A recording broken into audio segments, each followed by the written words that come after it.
Fabrica de combustibil nuclear Pitești este în atenția Comisiei Europene. Surse ale executivului comunitar au declarat în exclusivitate pentru TVR că au cerut guvernului român clarificări în legătură cu autorizația de mediu primită de fabrica piteșteană.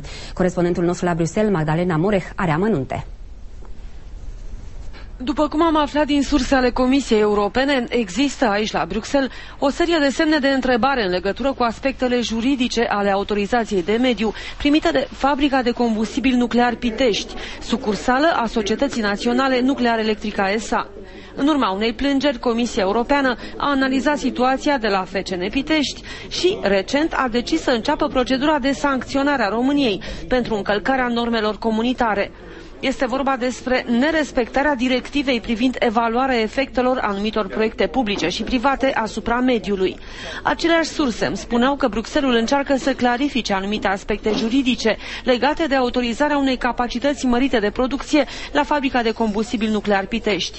Conform procedurii, România are la dispoziție 2 luni pentru a răspunde Comisiei Europene. În caz contrar, procedura de sancționare merge mai departe. De la Bruxelles, Magdalena Moreh, TVR.